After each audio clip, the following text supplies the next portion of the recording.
नमस्कार दर्शक बंधु Odia knowledge academy YouTube channel को आपण मन को स्वागत। आपन जदि आम चैनल को प्रथम आछंती दयाकरी चैनल सब्सक्राइब बटन क्लिक करी चैनल को सब्सक्राइब करेंगे। वीडियोटी भल लगे निश्चय वीडियोटी को लाइक करेंगे, कमेंट करेंगे, शेयर करेंगे भूलिए जहाँद्वारा आप प्रतिदिन नुआ नुआ अपडेट पाइपर। देखो आज गुरुत्वपूर्ण खबर पर नजर पकाइबा जो थी कि जो उच्चस्तरीय कमिटी बैठक बसई सरकार और जो शिक्षक कर्मचारी मानकर विभिन्न समस्या रही ग्रेड पे वृद्धि सहित अवसर बयस वृद्धि और केन्द्रीय हार दरमा यह सब समस्या नहीं शिक्षक कर्मचारी मैंने विभिन्न समय आप जानते दाबी जनाऊँच से जो रही विभिन्न दाबी रही सरकार को निकट में उपस्थापन कर तो से विषय आज हम संपूर्ण आलोचना करवा। दयाकोरी वीडियोटी को शेष पर्यटन देखिए जहाँद्वारा आप संपूर्ण खबर विषय जानीपर। तो चलतु आरंभ करवा खबरटी। ये देखो 16 कंपिब गांधी मार्ग जोटिकी शिक्षक कर्मचारी जो संगठन अच्छी आंदोलन पर शिक्षक संगठन सजबाज एवं 16 कंपिब गांधी मार्ग एटी गोटे गुरुत्वपूर्ण खबर आम देखा।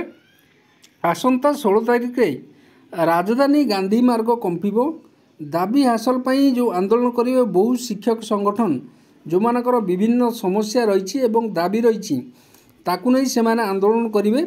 यह पूर्व राज्य सरकार को जो उच्चस्तरीय कमिटी बैठक सोमवार डकाई सेहीपरि अगस्ट 12 तारिख में विद्यालय और गणशिक्षा विभाग जो अधिकारी केतक शिक्षक संगठन जो तांकर प्रतिनिधि मानकर आलोचना और कार्यक्रम रही। सूचना अनुसार अगस्ट 16 तारिख में जो 488 वर्ग समन्वय समिति पक्षर आंदोलन करा शिक्षक अणशिक्षक कर्मचारी पुराणा पेंशन पदोन्नति सहित चाकरी शर्तावली दाबी पूरण दिगरे सरकार को नीरवता प्रतिवाद जो सरकार से दाबी शुणुना ताकू नहीं यही आंदोलन हम। सेहीपरि 2008 रु 18 मध्य जो परिचालना कमिटी द्वारा नियुक्त जो अध्यापक कर्मचारी मानू सरकारी अनुदान परिसरभुक्त करने दाबी 16 तारिख में ओडिशा राज्य बेसरकारी अध्यापक कर्मचारी संघ पक्षर विक्षोभ प्रदर्शन करा या सहित पेंशन और चाकरी शर्तावली जो रही दाबी 16 आंदोलन करने 162 वर्ग कॉलेज संघ ओडिशा स्कूल कॉलेज शिक्षक कर्मचारी जो समन्वय समिति अच्छी पक्षर 16 तारिख में भुवनेश्वर में विशाल समावेश होबार कार्यक्रम रही।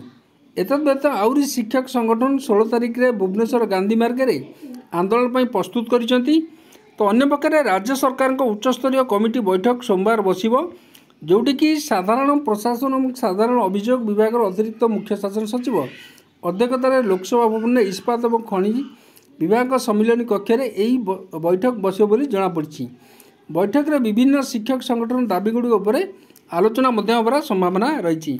जो शिक्षक संगठन मानकर विभिन्न दाबी रही जोटा कि 62 वर्ष रिटायरमेंट एज को बढ़ाई दाबी रही ग्रेड पे जो असंगति रही प्रमोशन पेंशन इत्यादि ए विभिन्न दाबी नहीं से आंदोलन करेंगे।